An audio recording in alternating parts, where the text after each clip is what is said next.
Are back. So, hello, everybody, and welcome to the Zocalo. Yeah, how's everyone doing out there? Welcome to our Sunday morning show. Yeah, I hope you're joining us with a beverage of your choice. I'm not doing anything terribly exciting today, hate to say. I mean, it is Sunday morning. It's 10 a.m. Pacific here. And I'm not feeling very adventurous, so I'm going the Michael Garibaldi route. How about you, Norm? Michael Garibaldi special coffee. Hey, Yep. Valtu. Y'all too. We'll just get that done right now. Oh, because we got so much to talk about. We're tackling a big one this week, season 3 of See It or Skip It.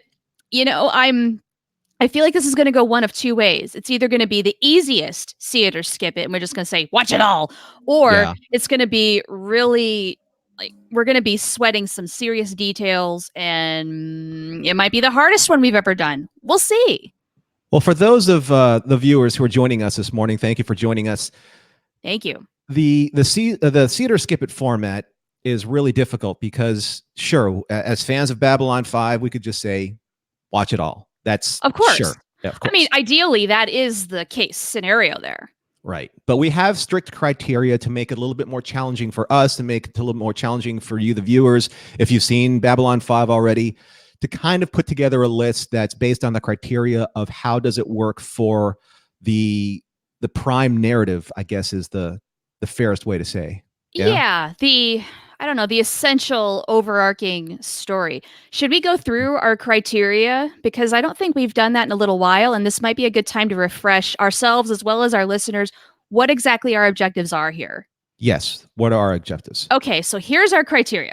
Number 1, are the actions in the story critical to understanding future events? That's a big one. Yes. For instance, if you skip the episode in question and you realize that you might be a little lost later on as you try to fill in the blanks, that creates a good argument for putting the episode in the See It column. Mm-hmm. Now, this is probably the most crucial element for Babylon 5 episodes since so many of these pieces are, going on at the same time. But there are little things that we have to consider, like flashbacks and kind of self-referential dialogue. There we go. To past events that kind of can shake things up a little bit. So that's going to kind of complicate our argument a little bit. Another criteria, number 2, is an episode crucial for a character? So in episodes where maybe the plot is just simply a backdrop for a serious character development, the actual events of the story might not matter so much, but if it's important to a character in a given episode, that might be enough to justify keeping the episode. Right. And then 3, some sort of balance of these two things, of points 1 and 2, they might strengthen or weaken an argument for an episode overall, which we've encountered that already. Mm-hmm. And that's where a lot of debate's going to come in. So that's pretty much it. The TLDR version, if you really want to break this down, if you were giving a friend a list of a Babylon 5 episode, just the absolute essential must-watch to understand the series, what would those episodes be? That's what we're doing here. And the toughest thing about, I guess, seasons 1 through 2, that is a lot of setup for Babylon 5. Joe spent a lot of time creating the backstory, the narratives, the character development, weaving parts of a lot of what we're talking about, a lot of the balancing acts of either character development, narrative development, the balance between the two, foreshadowing, flashbacks. But all of it, what makes season 3 so tough is because all of it is coming to fruition for one particular part of the storyline, essentially the shadow war, or the culmination of the shadow war. Yeah, I mean, season 3, we're really pulling the trigger here. And so I think the initial thought going in, at least it has been for me, is, there's going to be a lot of episodes that we simply cannot skip just because of how essential they really are to the overall story. But you know what? As I started going through, there's a couple that might be debatable. Well, sure. And I think that when we're talking about the debatable episodes, those are the ones that we're probably going to split the finest hairs, maybe. maybe. Yeah. But at the same time, though, one thing that's really difficult is that pinnacle episodes of Babylon 5, episodes that are just unbelievably well written, well acted, probably even up for Hugo nominations. Yeah, there are some in this season, you bet. Aren't necessarily critical to understanding the overall narrative. That's possible, right? Yeah. So Yeah, we've got a lot of work to do here, and we just want to give a shout out to those of you who are tuning in. I see the numbers going up, and hi, John Bowersocks, who is here just about every week. So thank you very much. He wants us to do another AMA. I'm always up for an AMA. We might have to do that sometime. And I would like to join in next time because last time you did it, you were on your own. I don't remember what I was doing, but I couldn't be there. It might have been when I was traveling. I think that's what it was, and perhaps that's something that we could do for the next show because that's it's just a nice way to be able to catch up with everybody and kind of get the pulse of how we're doing as your Zocalocast broadcasters, how we're talking about our shows, the content that you guys want us to create for you. So make sure that if you like what we're doing, please like it and subscribe and share and help grow the community because the community is growing really, really nicely, and we just want to make sure that everyone has a chance to join and discuss Babylon 5 because that's what we do. We do it and we try and create this really safe space amongst all of the consternation and drama. And there's enough of that in the world, isn't there? A lot of that weird kind of interest that's going on. But if you want to talk about Babylon 5 and get the most out of that conversation, please join us because that's what Char and I do. Indeed, indeed. Right. All right. So shall we get to it? Let's jump in. Both feet first. Yeah. The way I like it. Okay. So let's start off with Matters of Honor, episode 301. Oh, before we do that, though, because I think that the opening credits, the tone of the opening credits are very important to this particular season over, probably more than most. It's because there's the tone of Babylon 5 in seasons 1 of 2 where the opening credits are a little bit more optimistic, a little bit more, I guess, attuned to what Babylon 5 is all about, this neutral station where different cultures and different alien races can come together and work out their differences peacefully and harmoniously. But Claudia Christian, as Susan Ivanova, narrates this new opening sequence. And probably the most powerful thing that she said is that, the Babylon station failed. It failed. Right. It was our last best hope for peace. And it failed. And then cue that music and a lot of laser beams firing out there. And the tone has changed just a little. And before we get into the first episode, because it does key off a very important character introduction, did you find it interesting in the season opening that you saw this character before this character was revealed in I hate that. Right? It's like, I mean, spoiler alert, come on. You're like, who's this new character? Because he's obviously doing something amazing. Kind of like in the very beginning of season 2, where if you don't know the result of Delen's transformation, if you saw her, pulling back the hood and had no idea what had happened or what was happening, come on, that's such a dead giveaway, and that sucks. Now, I know on the DVDs, and it's strange to me that they don't keep the integrity of the opening sequences intact, but I do remember, I think that when they went to live broadcast, and this even very well may have been on the VHSs, that they didn't reveal Delen until Delen was revealed, in the scope of the story. I do recall that they did kind of save that for when it actually happened, but then for the DVDs, and I don't know if in reruns now they still do that or not.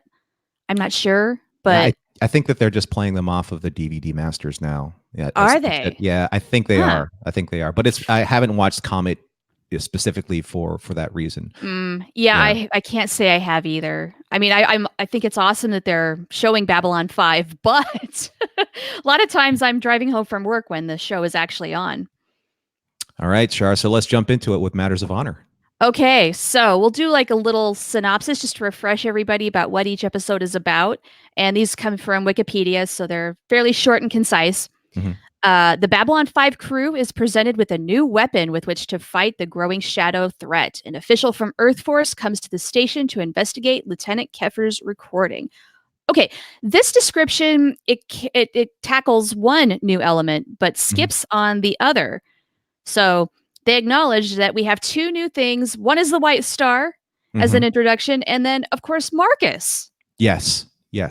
Marcus Cole, the introduction of Marcus Cole and the I guess the accelerated storyline of the Rangers becoming a Yeah. major part of the Babylon 5 universe is really important in this episode. But Our resident ranger. And so, I mean, for those two elements alone, I consider this essential. oh, absolutely. I mean, if you don't, well, first of all, Lieutenant Keffer was killed in season 2, in the finale of season 2, because he was investigating the shadowy alien ship that he saw in hyperspace when they were trying to save the Cortez in season 2. Right. Yeah. Yeah, that footage survived even though he didn't. And that's raised some eyebrows with people on Earth. And yeah, there's obviously the training area on, was it Zagros 7? I think it was Zagros 7. Oh golly, I don't remember. And yeah, and then the Marcus like escaping, and then his Rangers kind of like blocking and leading kind of like the escape route for him and sacrificing themselves, making the ultimate sacrifice because he obviously had information that he needed to get to Babylon 5. Yeah. But also, I really like just how clandestine he is and how secretive he is, and also how very British he is. How can you not love that? Yeah, so I agree, Char. It's like if you have to see this episode, or if you don't, a lot of the impact and the inertia of this season is lost. I agree. It's definitely a tone setter, which a first episode of a season really should be. And yeah, I mean, if you don't see this, you're going to kind of wonder, okay, where did this guy come from? Where did this ship come from all of a sudden? And what is it? Why is it? There's a lot of explanation here, some exposition, and you kind of need it. What did you think of Mr. Ndawe kind of interviewing all the different ambassadors to see what they knew? What stuck out to you in those specific segments? I recall Londo has taken some PR classes because he gave the very refined response that was biased toward the Centauri Republic, but also told him what he wanted to hear, essentially. That's probably what stuck out the most. I loved Jakar's his tonal transformation that he's taking now, because when he saw that, he brings out the Book of Jaquan. Oh, right, yes. Right. And then he shows Ndawe, like, this is I've seen this before, and now you're confirming my suspicions. And he knows now, like, there are things out there that are way bigger than what's going on with the strife between the Narn and the Centauri War. Yeah. And as always, contrast that with what Londo says from a Centauri perspective, and that's so very Babylon 5. Yeah. We can go on and on and on about this particular episode because it's so important. But we can't. So how about we move on to the next one? So the next episode is Convictions, directed by Mike Vehar. Yay. Yay, Mike Vehar. So a series of random bombings rocks the station and threatens the crew and the ambassadors. A group of monks from Earth arrives on the station. Hey, so that introduces Brother Theo and his group, and they play an important part in this season. How essential do you think that is to understanding the story at large? That's a good question. This is one of those episodes that I was really struggling with, because there are a lot of really good moments and a lot of very character direct moments, very much like Londo and Jakar trapped in the elevator together. Right. I mean, I think everybody loves that. Lanier sacrificing himself to save, was it Londo? It was Londo. Yeah. That was also really important. Yeah, good moments there. But are those things of major consequence? That's what we have to drive down to here. In my opinion, no. I mean, obviously there were great character building moments, and I'm not going to say that this episode is filler by any means. No. Because Brother Theo and the priests, they obviously they perform their duty, and they perform it well. And it obviously keys off of this kind of like this holy visage and this pilgrimage to Babylon 5 for all the different races. I mean, the Drazi got to see their holy figure when Kosh revealed himself. Yes. So all of these different religions are pilgrimaging to Babylon 5 to see this miracle that happened. Right. Yeah, because this is a very recent event in this part of the Babylon 5 timeline. Everybody's still talking about it. But I think that if you removed this from the overall equation, and to be really strict and fair to what our goals are for this, I'm going to say skip this episode. Okay. I was 50-50 on it. and I wanted your input on just how essential it was to introduce Brother Theo and company here. But you know what? I think if we've got to be real hard asses about it, this one goes. And there's it pains me, but that's the exercise here. and exactly right. That's not season 3 for me is like one of the best seasons of TV I've ever seen ever. Oh, yeah. Right. But at the same time, though, there is a certain level of padding because you can't tell this particular season without the kind of padding that it needs Right. to give it breathing space. If it weren't for that, then it would be like a typical BBC type 13 episode season, and it would be so dense and intense, and you don't have any breathing room just to kind of sit back and relax. But breathing room isn't what we're talking about. We're talking about the strict narrative. Right. Essential, essential, essential. Yeah. John, I love your comment about Jason Carter. Yes, he does have excellent hair. And you know what? Hair is one of those things that I notice probably more than anything about a person. Hair and eyes, and he's got both. I might have had a little crush. A lot of us had a little crush. I had a little crush myself. How can you not? Plus the British accent.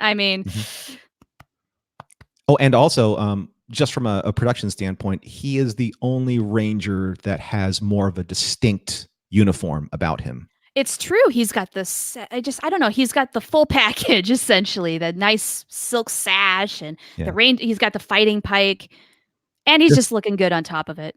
There's a lot of Aragorn that was going on with this character. It's Aragorn from Lord of the Rings because he was one of the You Rangers. mentioned this. Yeah, we'll do another show on the references of Lord of the Rings. One of these days. Yeah. Okay. So Convictions is a skip it. Yes, it's a skip it. How about A Day in the Strife? I'll read the description for this one. Mm-hmm. The Babylon 5 crew makes contact with a strange alien probe. Jakar's standing among the Narn is threatened from without and within. That's an interesting way of putting it. So, okay, this whole thing with like the A plot is about this probe, right? That's going to either blow up or give them cures to every disease that's been ever known. It's so inconsequential because they kind of figure it out. Into the grand scheme of things, it's not important. The much more important thing is, of course, what happens with the Narn, Jakar, Talon, and the other Narn on Babylon 5. It's a turning point for Jakar. He feels like he's taught his group nothing, only to learn otherwise later on. But can we take that out and keep Jakar and his path intact? This is another one that I wrestled with a lot. Because you're right, the probe storyline is really, again, a more padding, and it obviously it gives a lot of different characters a lot of things to do. It's kind of like the dangling fruit, the fruit of temptation. Like, what are we going to do in order to get all of this? And then Sheridan, as Sheridan does, he's like, what if it's a berserker and it's sent here to test out our different our defenses? And no, let's not push the button yet, even though that everyone is kind of like taxed out and maxed out. And more importantly, this is where we really see Franklin start to crack. Yeah, under a ticking clock and a lot of pressure, he's starting to have his outbursts a lot more. Right. And this is the first episode that I think we really get to see that happen. So there's a big character moment for Franklin. Also with Jakar, and I think the new ambassador is Nafar. I think that's his name. And obviously returning Talon to the scene, bringing back his character from all the way when he and Sheridan broke out of that Stribe ship. Yeah. Yeah. So you're introducing him. He's going to be a little bit more of a big player, or at least a bigger bit part player. But the only thing that I can really say that's essential for this episode is that Jakar is looking at being replaced by the Kari because he no longer has the authority and the respect of his people per se. In that way. Or not necessarily his people, but the at least the provisional Narn government when they're trying to reestablish the Kari. Yeah. Okay, so we got to boil this down. How essential is this? I'm torn. Yeah, I'm gonna have to go with skip it for me. Yeah. Okay. I was leaning a little more towards skip it, in part because the A plot is so inconsequential. This kind of feels like. Yeah, if you put it in, you're really adding more than you really need. So as great as this is for Jakar, nah, I think we can go without it. I think you can keep going and see Jakar transforming later on much more. Right. You're the same thing for Franklin. Like Franklin, his deconstruction with the stems and that storyline is going to be a little bit more fleshed out later on. This is just one of the times where he's kind of like you're starting to see him slip a little bit. Yeah. Lose control. And as the war evolves, he's going to get more and more and more responsibility to keep the station moving, to keep med bay, servicing the station, servicing the wounded, servicing those who need medical attention. Yeah. Well, and his addiction is only going to escalate. We're going to have Garibaldi confronting him. He's going to have the outburst with Dr. Hobbs. Mm-hmm. We're going to see a lot more stuff. Yeah. But as a big fan of Marshall Teague, I loved seeing Talon again. Of course. Yeah. He could have just been written off, but no, this is Babylon 5. He is going to come back. John Bowersox has an interesting comment on this episode. Do you suppose that the alien probe from Star Trek IV, The Voyage Home, had any kind of inspiration for this probe in this episode? And I don't know. Probably not. I can see the similarities. I mean, obviously the probe in Star Trek The Voyage Home, that was 1986, I believe. 6, yep. Yeah, and that was the probe was directly targeting Earth's oceans, as Spock, specifically said, to talk to the humpback whales that were hunted to extinction. That obviously was more of a environmental statement that they were making for that movie. In this case, I really do think it was just one of those, what do you want moments? Are we going to sacrifice all of this time and effort and stress because this probe is promising you all of these impossibilities without any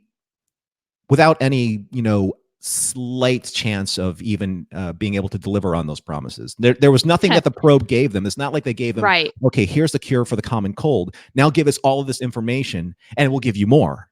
There was no negotiation, right? No, it was strictly to find out if you're advanced enough to give us the answers to all these things. Oh, you're a threat. We're going to kill you before you kill us. Right. We don't see it. Yeah. So, I think we're right on this. I think, so for episode 1, it's a see it. Episode 2, it's a skip it. Episode 3 is a skip it. Surprisingly so. Okay, so now we got to go to Passing Through Gethsemane. It's one of the best episodes I've ever seen of TV in my entire life. So the description for this one is: a kindly monk finds himself assailed by strange objects and previously hidden memories. Lita Alexander returns to Babylon 5. Okay, that latter part right there, super important. Mm-hmm. Lita's back. Yeah, that's a huge element, the factor in considering whether or not this is see it or skip it, because when Lita does her thing, you need to know, you need to know that she's back. Yes, and we need to know that she has this close association with Kosh, because that's important later on. So we see that here. This is probably a good point to establish that. We do get more, of course, about the death of personality and the possible ramifications of that. We've seen that before. This is in more depth for that plot point. It's not essential to the overall story, but it is interesting. And Brother Theo does play a part in that whole story. This might be a good way to introduce him as opposed to earlier in the season. Yeah, see, Convictions was interesting because they brought in Theo and the monks, but you could have really easily written in that element in a 30-second to 1 minute blurb saying, like, they came here looking for blah, blah, blah, but the whole thing with Brad Dourif, who turns in an amazing, like, heart-wrenching performance as Brother Edward. He's so good. That I loved. What I love about this is that I think it tested everybody's, I guess, faith in themselves, in the process, and forgiveness. And I think for that end scene where Brother Theo was talking to Sheridan when the guy that murdered Brother Edward, he got mind wiped and he got turned into this new personality. Brother Theo turned to Sheridan. He goes, "I think you were talking about forgiveness, weren't you, Captain Sheridan?" and he was, and Sheridan was like, "Yeah." So there was like a really big character developing point, I think, for Sheridan in that moment. But also, yeah, Lita, you gotta give it up for Lita. So for me, even though it's tipping the scales of not being in our criteria, there are too many singular moments that need to be seen. So I'm going to say see it. Yep, I agree. It's like little moments, little nickel and dime moments almost, but you know what? There's enough of them here to justify keeping it. I think this kind of collectively puts all these little things into one episode that makes it worthwhile. And it's also just a brilliant episode. Right. You got to see Brad Dourif. That's good stuff. Yeah, for sure. Yeah. All right. How about Voices of Authority? So, Voices of Authority. Ivanova and Marcus go searching for the first ones with the help of Drawl. Sheridan comes under the scrutiny of the Night Watch as well as Babylon 5's new political officer. Oh, Passante. Yeah. Oh, I can't stand her. Well, okay. I'll tell you what, though. The actress that they cast for her perfectly. Oh yeah, I mean, exuded, she delivers. Yeah, she does her job. I mean, she did such a good job that I hate her. And that's exactly. a kind of a backhanded compliment, but I mean, she delivered. She did a good job. Yeah. All right, so let's evaluate this. This is not a favorite, but that's neither here nor there. Mm-hmm. This is an important glimpse into what is happening back on Earth. How attitudes have changed, how the government is really kind of rewriting the dictionary. I mean, Orwellian stuff. Hello, red alert. Ivanova's meeting with Drawl and searching for the first ones might be essential. For one, they confirm that Clark wanted President Santiago dead. We have theorized that. I mean, it's all been all but confirmed, but this officially confirms it. Mm-hmm. And also, they do go searching around for more first ones later. How important is it now to know that they are looking for the first ones and that Drawl is helping them? Well, I like it that they bring back Drawl as John Shuck, so that the regenerative powers of the Great Machine has it been able to give him back his youth. So he looks different than the Drawl that we saw in Voices in the Wilderness, parts 1 and 2, right? So I think that this is essential viewing because, first of all, you got Marcus and Ivanova starting to build their relationship. True. As they're going through their quest to find the first ones. The other thing is that you are seeing kind of like the evolution of what's going on with the propaganda machine in Clark's regime at home, with Night Watch and the Ministry of Peace, and with Julie Masante saying that, we're not the bad guys, we're just misunderstood. Yeah. And I love when Ivanova's, she's learned kind of like the projection technology, so she kind of got right, and she intrudes in Sheridan's quarters. Don't you love it when she kind of they kind of not stuck it to, but reference Star Trek, just like you're about to go where every man has gone before. And yet Sheridan finds a way to get out of that because she's quite disappointed the following morning. yeah. Sheridan, he goes, he's all about business. He's all business. He is, and at this point, he's already falling for Delenn. So you know what? She had no chance. I wanted to jump in here. Terry Lynn, Colorado, has joined us. Hi, Terry Lynn. Nice to see you. Thank you for being with us. She said that there were several episodes that I would not watch the second time, such as A Late Delivery to Avalon. Later realized that I missed some important points. So yeah. So we'll get to those episodes, but yeah, there's a lot of Slice of Sci-Fi. Hi, thank you for joining us. Hello. So just to get our tally going here, for those of you who joined us, Matters of Honor was a see it, Convictions and Day in the Strife were skip it, Passing Through Gethsemane, a lot of going on there. That's a definite see it, and Voices of Authority. For one, I'm going to go see it. I think it's important to know what's going on with Earth at this point. So I also say it's worth watching. You need to have that in the back of your mind, if nothing else, as we keep going, because I think that gives context to what happens a little later on, like when martial law is declared and that why Babylon 5 is got to break away. Mm-hmm. It gives fuel to that. But now they're seeding the Night Watch threat, as a political arm for the Ministry of Peace. Yeah. Yeah. And this constant threat that they're going to try and basically turn Sheridan into this puppet for Clark's government and control Babylon 5, which we know, no, that ain't happening. Right. But darn if they won't go down without a fight. Okay, how about the next episode? Dust to Dust? Dust to Dust. The conspiracy of light is jeopardized when Bester comes to Babylon 5 to find a dealer of the telepathy-inducing drug Dust, one who has made Jakar's acquaintance. That's an interesting description. I love this episode so much. I say this is a see it because you got to know the Psychor invented Dust. It kind of gives some context to the extent at which they will manipulate people, right? Right. And also, Jakar does the Dust, and his sentence, his incarceration is enough to make me want to keep this episode. You've got to know that. That's important later. But also, this is, I believe, Jakar's walkabout moment where he has reached literally rock bottom. Yep, I agree. So this is where that transformation begins. Right. And then he also meets his father in his vision, and he's saying, like, you have a greater destiny than leading the military, revolution against the Centauri. Like, this is something bigger. This is something greater than all of us. And you have to find it in yourself to go back to that spiritual side of you, because we know that Jakar is a very spiritual person.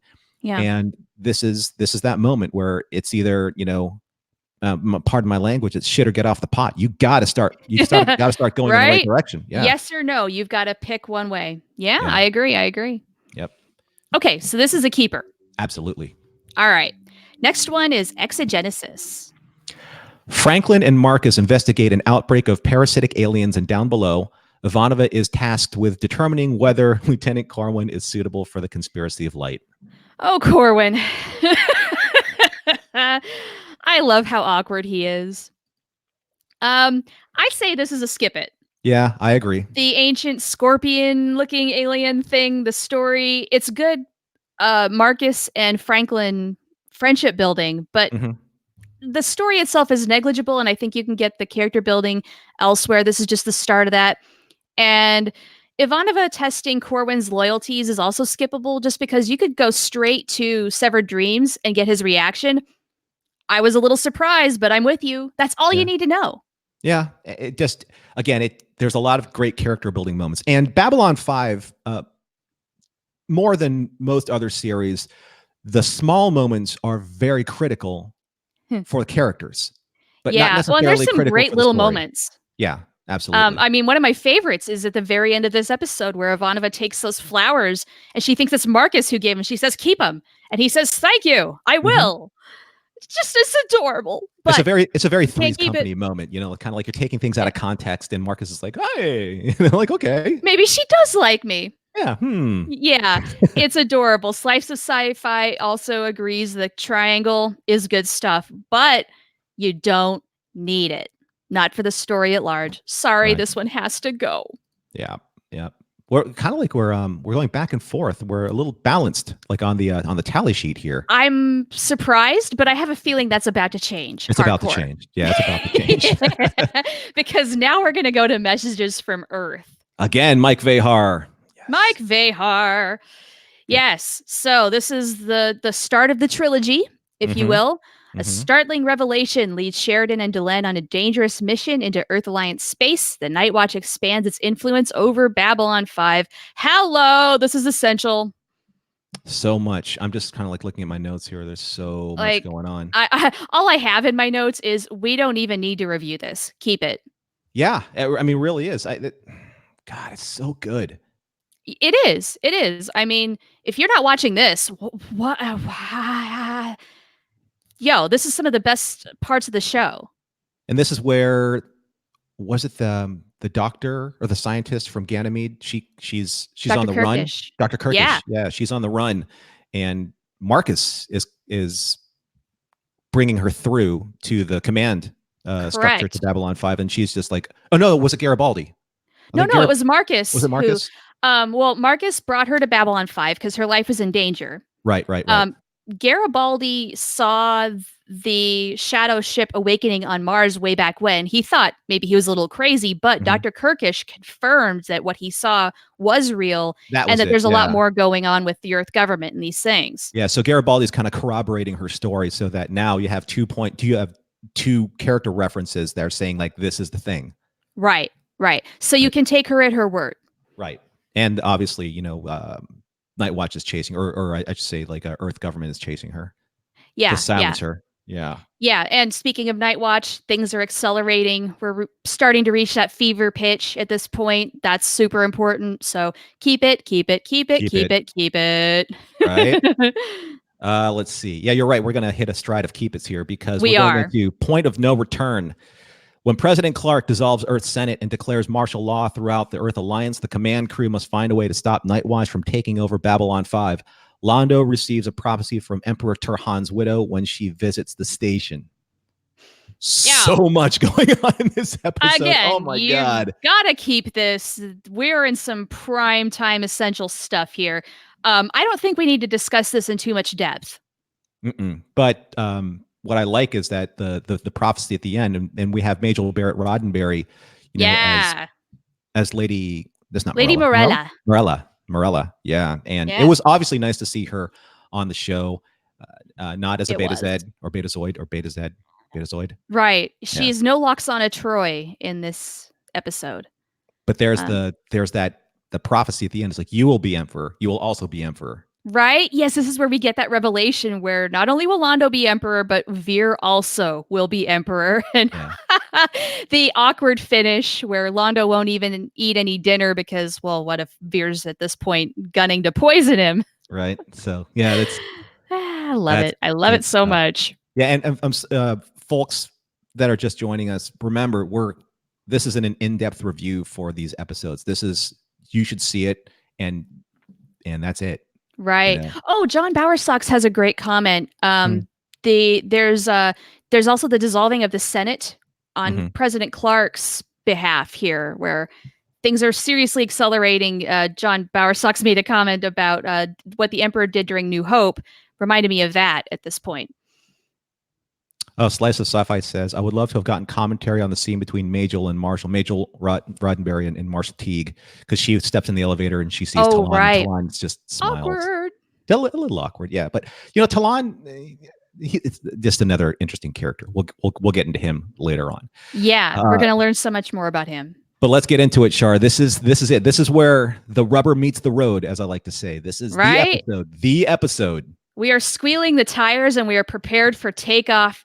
Severed frickin' dreams. Now, let me ask you something. I know that what our vote is going to be on this, and if it differs in any way, we should literally cancel this broadcast. Well, it's been fun, folks. Right? Have a good night. But do you think, because we've seen Babylon 5 so many times, and I want to hear from the viewers too, do you think that it has garnered the worthy title of being the best episode of Babylon 5 of all time? I think if it's not the best of all time, it is right up there. This is also one of the Hugo Award winners, if I'm recalling correctly. So, I mean, the hype is justified. I feel like this is peak Babylon 5. Absolutely. Oh, definitely peak Babylon 5, and definitely peak because we're like right in the middle of, almost close to the middle of the season. So it is literally hitting that in the bell curve, the highest point of the bell curve. Right. We're kind of, we're doing this. Although we don't go down. We kind of like, we go up here and then kind of, yeah, indeed. This reaches fever pitch though, for sure. And I think the fact that so many people consider this their favorite Babylon 5 episode there's no coincidence in that. We have you have the destruction of the Great Council, or the breaking of the Great Council. You have Delenn basically taking her stand. She's kicking some serious butt. Yeah, probably one of the most famous lines ever delivered in science fiction history. Like, the only captain to ever have beaten him in Bari's ship is behind me. You are in front of me. If you value your lives, be somewhere else. You're like, what? Yo, right? It's very much like when I was watching the Avengers Endgame. When Captain America was basically standing his ground, and he's like, okay, I'm going to fight like the universe's most powerful evil army. Then all of a sudden, these jump points start opening up behind him. And all of the Avengers, and I'm getting goosebumps talking about it. Oh my God. Like, that's that's what I saw in the scene where basically when when all those ships just started like going after Babylon 5 and the Hyperion class cruisers are opening up and the second wave starts coming up and you know they're like we can't take much more of this. The Minbari jump gates open up. Yeah, and Delen's leading that charge in the White Star and just gosh, she kicks so much ass in this episode. I love it so much. And then everyone who knows what the Minbari are capable of are like, "Oh, Battle of the Line Part 2." Okay, yeah. We'll be going now. Bye. Loved it so much. So good. So good. I think it's one of the finest hours of TV I've ever watched. Yep, absolutely. So that is most definitely a see it. If you're not watching this episode, what the hell are you doing here? You're right. Slice of sci-fi when Falcon says on your left. Not me. I didn't miss that callback at all. Cap being my favorite character in the Marvel universe. So let's go into. So you're right. We had this kind of trilogy of episodes. You have Point of No Return, Severed Dreams, and then kind of like the raison d'etre with Ceremonies of Light and Dark. And this is so important. You know. Oh, yeah. I mean, honestly, the rebirth ceremony is enough to keep this one, but you have a little bit of Minbari prejudice, people trying to sabotage Babylon 5 right in the aftermath of breaking free from Earth. And that was kind of foreshadowed, meaning we're going to have problems with this. Lo and behold, guess what you do? And also new uniforms, hot uniforms. My favorite. I love the Army of Light uniforms. And just so happened that the episode of Babel for 5, the show that I do with my husband, this is the episode that we review for this week. And so, yeah, if you want to hear our thoughts on that, go search for The Nerd Party on YouTube and check that out. But this is where Sheridan really draws his line in the sand and becomes the Sheridan that we always wanted him to become. He's like, no more Night Watch, no more you, no more, and he just no more. He's taken out all of his frustration, like the frustration with everything that has been heaped upon him, and just wails on that guy. I mean, yes, he threw the knife that hit Delen. I get that. But I think there was more than that when he's throwing those punches. He's tired of everything. He's tired of the career that he's lost, the sacrifices that he's made, the woman that's about to die, maybe that almost died in his arms. Everything that he was just completely against, he was just throwing punches at the entire time. Yeah. I don't always like just a good old bare-knuckled fist fight, but this one has so much meaning that I'm 100% for it. Yeah, and obviously every single one of the main cast reveals something very profound. Yes. Now, do you have like a favorite, or do you have a preference for who says the most profound thing? Or is it all just relative? No, I really like just how Franklin handled himself. That he admitted something that to Delenn that he didn't even admit to himself. Right. This was the first time. Yeah. Yep. Like I know we all know that, Lanier has, his unrequited love for Delenn. Marcus has unrequited love for Ivanova, but that's not revealed here. No. And Sheridan, he says he's given up everything. He knows that he took his uniform off and he sacrificed himself, everything that he stood for, or what he thought he the uniform and all that goes through it. But Franklin really does, like, I have a problem.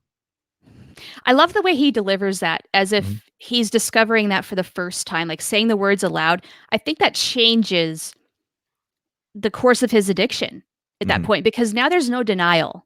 Right. He is aware that there is a problem. And now when you have that, when you can't just write it off like, oh, I can quit anytime, when you realize, oh, I'm going to have to address this, the reality of that sets in, and that's a huge change.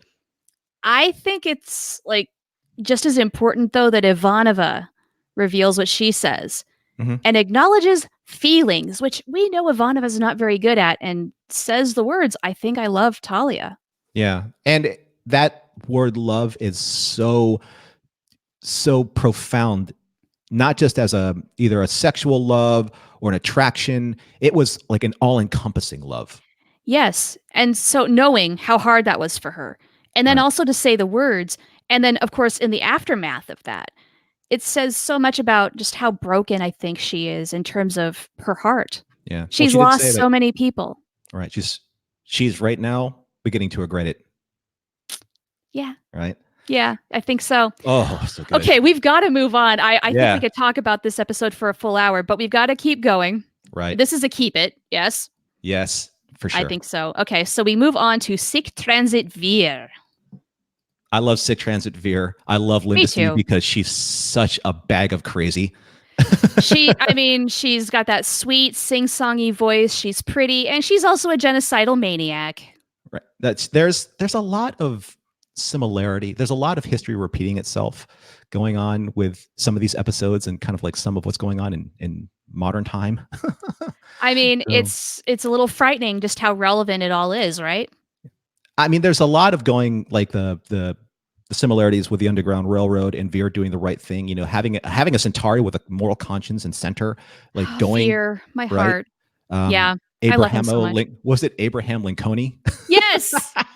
Yeah, Ivanova brings out her photoshopping skills, and okay. So the big thing that we need to know about this episode is what Veer has been up to. It's got really nothing to do with Linda Stee or anything like that. No, it's the fact that he's saving Narns as much as he can. There's also John and Delen's near first kiss. Right. Which, I mean, hey, for a moment, that's important. But Veer's story alone is enough to keep this. Oh, yeah. This is paramount. You got to know it. Yeah, paramount Veer storytelling. It also dismantles his appointee as the Minbari or the ambassador to Minbar for the Centauri Republic. Right. But it just shows you that on one side, you have Londo's his machinations and what he believes he thinks he's doing right. But you also have Veer coming into his conviction of what he thinks is doing right. And not all Centauri think one way and not all Centauri think the other way. You know, there are still Centauri out there that are morally, morally challenged. Yeah, I would like to think that Linda Stee is on the more extreme side of Centauri prejudice. Well, her father taught her all of these things. Right. John Bowersox asks, is she as crazy as Gul Dukat? I don't know. We didn't get to know her as well as we got to know Gul Dukat on DS9. That's a hard judgment to make. I mean, maybe if we had gotten to know her a little more, maybe we could say, yeah, she's that crazy. I think she had the potential for sure. Well, she's definitely a product of her environment. That's for sure. Oh, big time. She has no idea. She lives in her own little bubble for sure. Yeah. Yeah, but then we contrast that with Veer, who has a conscience, a moral center. Oh, Veer, be still my little heart. Okay. Every time I rewatch Babylon 5, my love for Veer grows. He's a much more complex character than a lot of people realized. I know that Patrick, your husband, said that every time I see him, I only see Flounder, but I hope he's getting past that. Oh, that has happened. He made that transformation. I'm going to say late in season 2. Flounder being his character, for those of you who don't know, Flounder being his character that we saw all the way back in, I think maybe his first role, and that was in National Lampoon's Animal House. Right. Food King. Yeah. So. Yes. Yeah. For a long time, he just saw that, but then no, Veer is Veer now. All right, Char. We got a lot to wrap up here. We got to keep going. Okay. A late delivery from Avalon. This is the one Terry was talking about earlier. A traveler arrives on the station claiming to be a character out of the Arthurian legends. Sheridan and Ivanova try to gain recognition of the station's new status among the alien governments. Mm-hmm. This might be, in my opinion, the most skippable episode of the season. It is, but at the same time, though, I think it's a really well done episode. I love Michael York in that character. I love the fact that they're dealing with a character who's suffering such tremendous PTSD. Remember, he was the one that fired on the Minbari first. He was ordered to do so. Right. Yeah. You know? And we've seen people experiencing horrendous trauma as a result of the war. And this is, I agree, probably one of the most extreme cases we see. Yeah. But as fun as it is watching Michael York play this character who thinks he's King Arthur, it's of no consequence to the story at large. And no, I agree. Yeah. The B plot, the postal worker story, it does show that breaking from Earth has consequences, but I kind of feel like, duh. Yeah, there's a lot of threads that just round out like the universe of Babylon 5 here, but again, that's not essential viewing. Yeah, so skip it. Mm-hmm. Don't need it. All right, that brings us to Ship of Tears. Bester returns to Babylon 5 with secret information about a weapons supply ship. Supplies. Those are the key words. And proposes an alliance. Now, for me, any episode that Bester is in is an absolute see it. Yeah, because you're always learning something new, either about him or the Psi Corps. Right. Right. And this is, I say, absolutely essential because of the role telepaths will play on the war front. Exactly. And you know that now Bester has a weak spot. Yes. Super important. Now, being able to exploit it is a completely different thing, but you know for the fact that, and it also gives you a little glimpse of humanity in Bester. Whether or not you still trust him or you're on his side, you know he's Psi Corps, you know what he's capable of doing and what he's capable of doing to his own people. But there was one moment, where he said, that she was his lover was the happiest thing, that's ever happened to his life.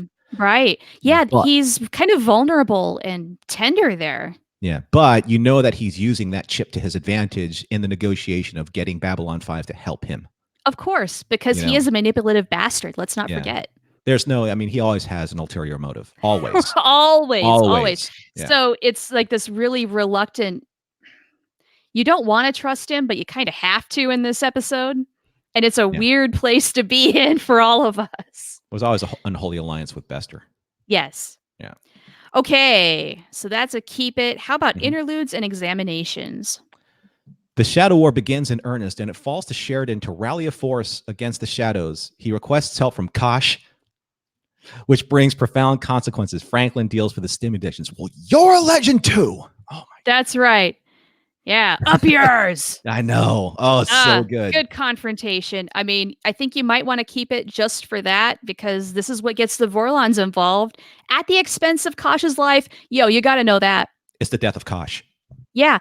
But then also, this is where Franklin confronts his addiction to stims and resigns from MedLab. Yep.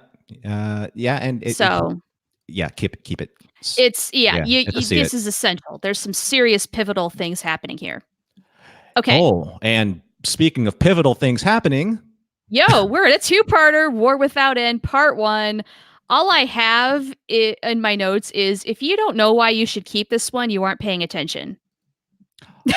Yeah, I don't think we really need to go too deep into this with our responses. However, we can fly through it. I do want to reference all the way back to when we were discussing Michael O'Hare's situation in Joe's book. And this is that moment where Joe gave him a chance to to wrap up Jeffrey Sinclair to the best of their ability while Michael O'Hare was able to do it. Yeah. Yeah. And it does tie up a lot of things. It goes all the way back to Babylon Squared. It talks about, the future that gets referenced all the way into the beginning. There's so much backwards and forwards going on with this. It's just brilliant. And Zothras. For F's sake.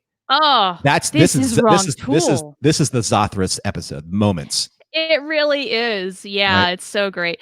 I mean, we kind of wrap up Sinclair, his story, the mystery of Babylon 4.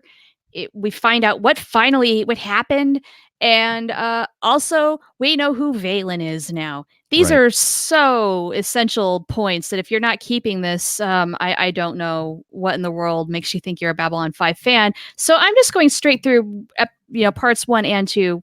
You got to have it. You got to have it. You got to have it. Got to have it. I love John Bowersox's comment about Bester, just skipping back for one quick moment. It reminds him of Garrick. Yeah. I mean, Garrick, because Garrick, he was Obsidian Order. He was, Cardassian secret police. There's a lot of Psi Corps kind of stuff going on there, albeit not telepathically. Right? But there's you never know. Garrick always has, especially in the pale moonlight. Right? Like, you never really know for sure if you should trust Garrick or not because he's doing everything with such a smile on his face. And for a lot of Garrick's own reasons. I mean, sure, the outcomes can be mutually beneficial, but also mutually exclusive. Right. I love it. At the same time. Yeah. Slice of Sci-Fi says, I believe one of our interviews with Bruce, where he talks about the hallway confrontation. I'd like to know more about that. What did Bruce have to say? Yeah, please share. And who knew the Jesuits were really Minbari? Maybe some of Sinclair's Jesuit training Yeah. went into their training. Who knows? So Minbari are Jesuits. Jesuits are Minbari. So yeah, essential. Yeah, essential. All right, and that brings us to Walkabout. So Franklin continues his walkabout through Down Below. A replacement Vorlon arrives on the station. Sheridan is determined to score a victory against the Shadows using his newfound advantage. You must watch this episode. Yep, absolutely. Yeah, the Walkabout. What has Franklin been up to? We get a lot of good stuff here, but we also get Kosh's replacement, and so you got to get to know Kosh too a little bit. This is all essential stuff. You know, the one thing I liked about this is kind of like people's perception. Now, remember, at one point in time, and not too long ago, Dr. Franklin was the ranking one of the ranking command officers of the station. He was in charge of Med Bay. You know, he's in the Army of Light, and all of a sudden, because he's going through this Down Below walkabout, he now has become this what Joe likes to refer to as these midnight nationers. You know, these the throwaways and the castaways of society, where these. Remember those two tourists with their child? Yeah. They were like, no, don't talk to that man. You know, he's dirty. He's a castaway. You know, he's disease. Basically, treating people like they're less than. Based solely on appearance. On appearance, right? Right. So, and I think that's something that was profound for Franklin's understanding. Yeah. You know? Yeah. John Bowersox mentions that walkabout is an Australian thing. Yes, it is. Yeah. It's the journey where you meet yourself. And I have to say, in Midnight Nation, Joe's book that was inspired by his severe attack that he suffered in San Diego, that is basically a walkabout story. Yeah. In total. Yeah. It really is. It's a big walkabout. Yeah. Yep. Yeah. It's such a good story. Okay. That brings us to Gray 17 is missing. I'll read this one. Garibaldi investigates an abandoned level on the station. Delenn is installed as head of the Rangers, but Naroon doubts her worthiness. Okay. I've already had people online saying this is one of the most skippable episodes you can ever have, or arguing I would watch all of it, including Gray 17 is missing. So this is a divisive one. Well, this is where Delenn becomes head of the Rangers, and there's a lot of like the conflict she has with Naroon.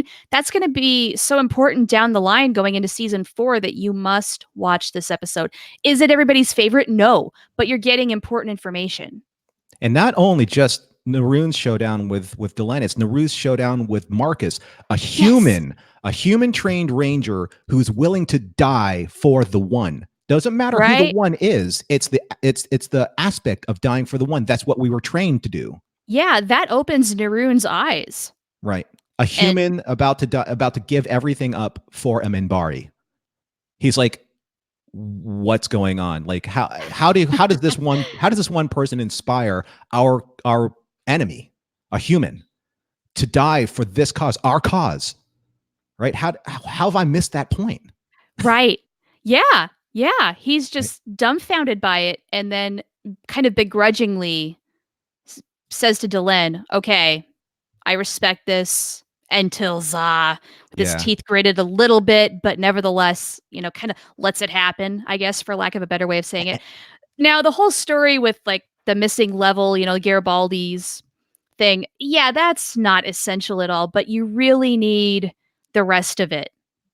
Absolutely. You really do. Well, it's kind of like passing through Gethsemane, you know, like it's not necessarily 100% essential, but there are very important threads there that need to be there. But also, John Vickery is just killing it in this episode, isn't he? Just killing it. It's good stuff. Yeah. Okay, so we're going to keep Gray 17 is missing, and that brings us to one of our favorites, No Hiding Place, down here. Now, this is my favorite episode of Babylon 5. It might be mine too. It's just the culmination of the conspiracy that Rifa had against Londo, or Londo had against Rifa. The unholy alliance that Londo establishes with Jakar, and kind of like this is where their healing process kind of begins. Yeah, because they're working together for a change. They have a common enemy. Yep. And this is also where kind of the whole Brother Theo and his religious compatriots, they really start kind of doing some serious work for Babylon 5. That's right. Slice of sci-fi. Top favorite. Top. Yeah, the top. Number one. It's my number one episode of Babylon 5 of all time. It always has been. Ever I since mean, I saw it. it's perfection. It really is. And just the Peter's scene with the whole, with setting up Retha in the caves, and it's just so good. And then overlaid with the gospel singing, the dichotomy of those two textures. I mean, brilliant. It's so beautiful. Watching that for the first time, I was just, I don't know, on a different level of life. But I was blown away. But also the other thing is that the other preacher, he kept saying that, you need to, he told Sheridan, you need to share your burden with Delenn. And he's like, I don't want to, I don't want her to heap my problems on her. And he's like, that's her choice, right? If she wants to be a part of this, you got to have her to be your partner. Right, exactly. I think for him, that's a turning point in their relationship. Yeah. And then, of course, this introduced the White Star Fleet. Yep. They're finally ready. And then, of course, the kiss at the very end. No hiding place down here. There's just so much to love. Keep it. Okay. Yeah. I can filibuster that episode for hours. So good. Yeah. That's a challenge to you, Slice of Sci-Fi. I can filibuster that show for hours. So I'm just saying. All right. You're putting that out there. Okay. Shadow dancing. All right, let's do the description here. The Army of Light prepares to engage the shadows in the biggest battle of the war yet. Franklin's walkabout comes to a bloody conclusion. Okay, all of this is essential. Skip it. Liar. I mean, come on. This is the conclusion of the walkabout. We've been keeping the walkabout because that's essential to Franklin. So you got to keep this. And of course, this is one of the biggest battles against the shadows up to this point. So, and it's also the return of Anna Sheridan. You're right. At the end, with the snow globe, I'm just like, what the heck is going on? Yeah. So we got to keep this. Now, let me ask you a question. Because Anna Sheridan was played by a different actress when we saw her, was it back in season 2 when Lizzie came and we were talking about Anna Sheridan? Was it jarring to have Melissa Gilbert play that role, or was it there was enough time in between those two appearances that we're just like, okay, this makes sense? Also, Bruce was married to Melissa at the time, right? Which is, of course, kind of why she played Anna. It was a little jarring for me the first time around. Like, that's not the same actress. But then you know what? This happens on TV all the time, right? So it's just like, well, okay, whatever. Yeah, I got over it pretty quickly. We'll make it work. Work. How about you? Same? Yeah, and Slice of Sci-Fi also says the return of Anna make this a WTAF episode. Not just WTF, WTAF. Yeah, for real though. For real. That first time, I mean, we saw Delenn's vision with the snow globe in War Without End. But now that we know, like, oh my God, this is real. Oh shit. Yeah, and you're dealing with a little bit more of that Minbari culture of like, I'm going to watch you for 3 nights, you're going to watch me for 3 nights, and she was watching, and boy, did she get a rude awakening, didn't she? Oh my, yes. Now that brings us to the last episode of this season, Zahadum, and I want to know from your perspective, who is the other woman in this situation? In what way? Because, well, okay, you could say it's Delenn, because Sheridan was married to Anna. Yeah. First. Or is Anna now the other woman because Sheridan's now involved with Delenn? I think, well, that's what puts Sheridan, and Bruce plays this perfectly. Like it wounds him so deeply because, he says like, I was ready to move on with my life. I believe that you were dead. Right. The way he's saying, oh God. So emotional. I think that because he allowed himself to emotionally release Anna and bury her, at least emotionally, I think that Anna now is the intruder in this relationship. Okay. All right. Yeah, I don't disagree with that, but I do find it a nice juxtaposition. Well, sure. But also there's also a level of distrust because when because Franklin's back now on duty, he found the 2 implant scars on the back of her neck. Right. And that was what he needed. Right. And we know from details from previous episodes that, okay, there's the implant scars. And we know that means that she in some way, even though that was well hidden, some way was influenced by the shadows. And her selling the shadows agenda makes her suspect for us. Well, right? Hello. I mean, we've seen enough of Mr. Morden at this point to know that if you're influenced by the shadows, you're not coming back from that. You are not good. But it also, when she brings Sheridan to Zahadum and has that meeting with her and Morden and Justin, it at least when they're selling their point to Sheridan, you kind of see what the shadows are all about a lot more. It's not just like, for example, if they weren't giant spidery creaturey thingies with spidery ships and this, what if they looked a little bit more palatable, say like Vorlon ships, would we be as prejudiced against them based solely on what they look like or their actions? So that's why, there's this is another Tolkien thing. Tolkien hated spiders, which is why Ungoliant and Shelob were so profoundly evil in his storytelling.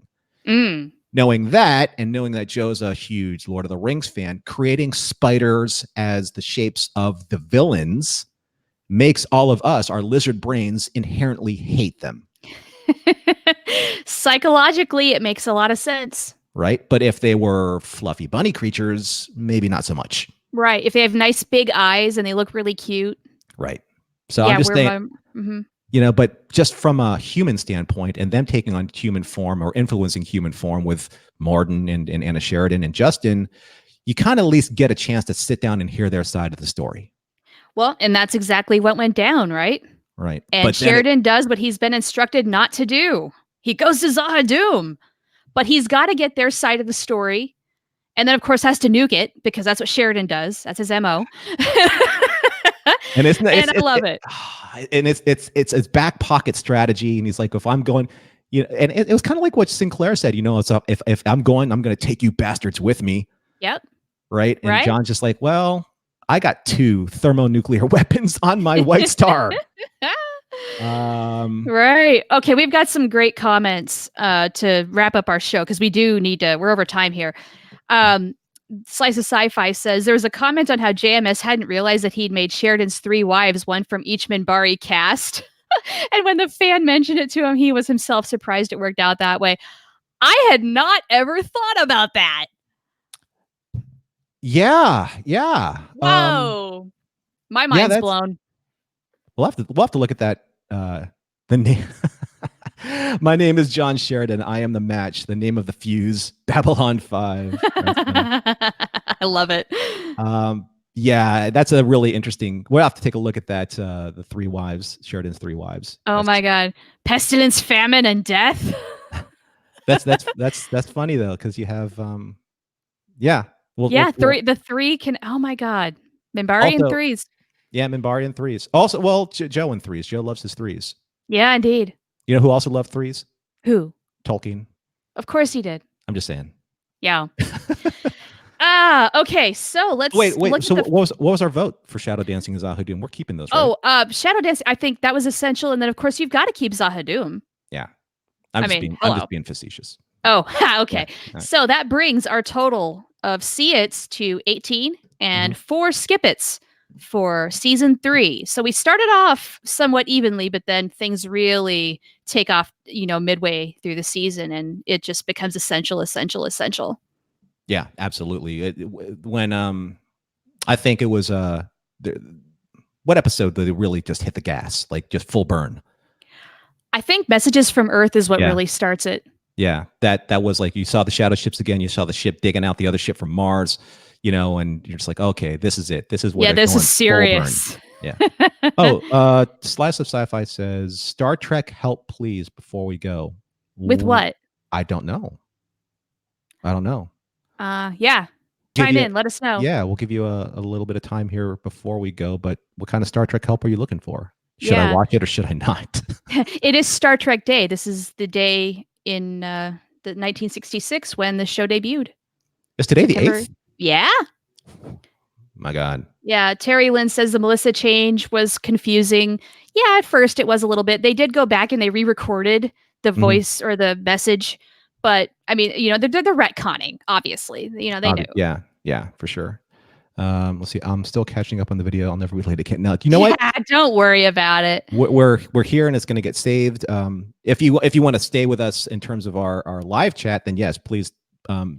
Make sure that you can get us in real time. But yeah, you can always go back and see what you missed, though. It's here in the ether forever. Slice of Sci-Fi says, I have free tickets to the Fathom event screenings. Now, I think what she's talking about is the 40th anniversary of the motion picture director's cut by Robert Wise. Oh, okay. Cool. Yeah. Yes, that's happening. She needs 2 more winners. PM us. We'll talk about that a little bit later on, or maybe we can put that on the Zocalocast Facebook page to see if we can get that onto some type of I don't know, prize of some kind. That'd be cool. Yeah. So we're way over time this week, so why don't we just sign off? And next week, are we doing the AMA? We are going to be doing an AMA, so that's going to be Ask Us Anything, or AUA, Ask Us Anything. So yeah, please you can put in your comments. Yep. So just to wrap it up real quick, you can find us on Facebook on our Zocalocast page. You can find us posting on Twitter and Instagram. You can find all of those links in the show notes below. Great show, Char. So much fun. This was fun. Yeah, love it, love it. I will send you an updated spreadsheet of our See It and Skip It tally because I no longer use my Facebook account. I just deleted the thing. So I'm not going to be on there to post. I've been Marie Kondoing my online life lately. I feel you, and I totally understand that, and I love interacting with. I know you love interacting with the Facebook group, but we've got to do what we got to do to keep some sanity in our lives from the social media. It was kind of the last thing I was sticking around on Facebook for, and ultimately, like I wasn't even checking in that often. So I apologize if you're trying to reach out to me there because now you can't. Please hit me up on Twitter or here. Yeah, I've just really got to condense because time has become everything as of late. Totally. And feel free to leave comments in the comments section below. So thanks, everybody, for joining us. And until next Sunday, be seeing ya. Bye.